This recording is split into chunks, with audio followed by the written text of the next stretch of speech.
नमस्कार मित्रों, आपका स्वागत है आपके अपने YouTube चैनल स्टडी विद अनुराग तिवारी। आज का जो टॉपिक है वो है मोल फ्रैक्शन, जिसे हम हिंदी में कहते हैं मोल प्रभाज। तो चलिए हम देखते हैं कि मोल प्रभाज क्या होता है, इसको हम समझते हैं। तो मोल प्रभाज या मोल फ्रैक्शन के बारे में एक हम बर्तन लेते हैं। इस बर्तन में हमने एक सोल्यूशन डाला है ए के N1 मोल डाल दिए हैं और दूसरा हमने लिया है बी के हमने N2 मोल डाल दिए हैं और सी के हमने N3 मोल डाल दिए। ऐसे ही हमने डी लिया, डी के हमने N4 मोल डाल दिए। ये जो N1 है, N1 को हम बोलेंगे ए का नंबर ऑफ मोल है।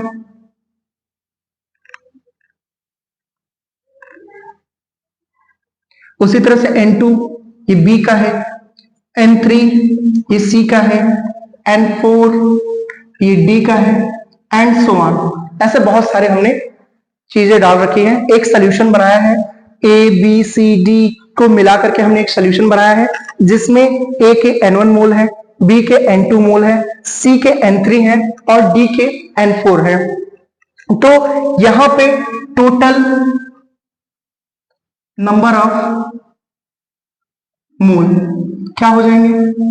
Total number of mole equal to हो जाएगा N1 plus N2 plus N3 plus N4 plus and so on.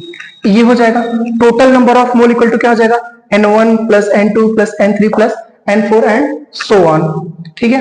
अब अगर हमें किसी का जब भी हमें मोल प्रभाज निकालना होता है, मोल निकालना होता है, उसको हम रिप्रेजेंट करते हैं एक साइन से। इस तरह से एक साइन होता है जिसको हम नीटा बोलते हैं। ओके। तो अगर हमें ए का अगर मोल प्रभाज निकालना हुआ तो हम लोग लिखेंगे इक्वल टू, ये हो जाएगा ए के नंबर ऑफ मोल यानी कि N1 upon total number of मोल।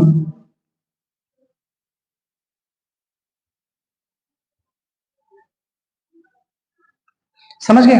अगर हमें ए का मोल प्रभाज या मोल फ्रैक्शन निकालना हुआ तो सबसे पहले ए के नंबर ऑफ मोल होने चाहिए अपॉन टोटल नंबर ऑफ मोल होने चाहिए। That means N1 upon N1 plus N2 plus N3 plus N4 and so on. Clear? इसी तरीके से अगर हमें N2 के लिए निकालना हुआ तो हम क्या करेंगे? अगर हमें N2 के लिए निकालना हुआ तो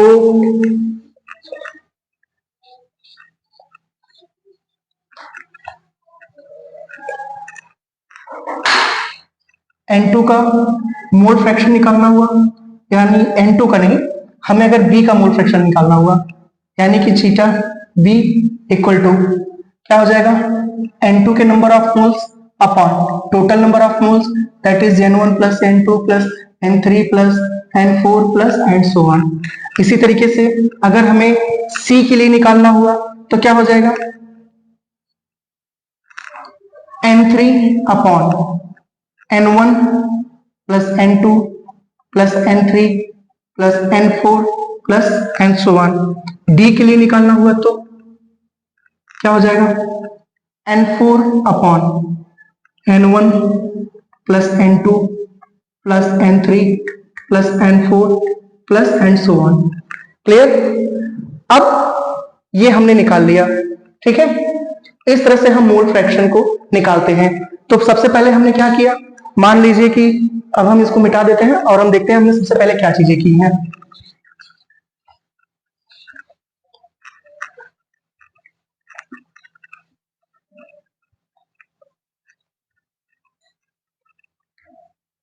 अगर हमें किसी का मोल फ्रैक्शन निकालना हुआ, मोल प्रभाज निकालना हुआ, मान लो कि हमने एक पॉट लिया है, पॉट में हमने ए का सोल्यूशन डाला है, फिर हमने बी भी डाल दिया है। ठीक है। मान लीजिए हम दो को लेकर चलते हैं और ए के कितने नंबर ऑफ मोल है? N1 है और बी के कितने हैं? N2 है। ए के N1 मोल है, बी के N2 मोल है। अब अगर हमारे पास इतने मोल है, ए के N1 मोल है, बी के N2 मोल है, तो टोटल नंबर ऑफ मोल कितने हो गए इस सोल्यूशन में?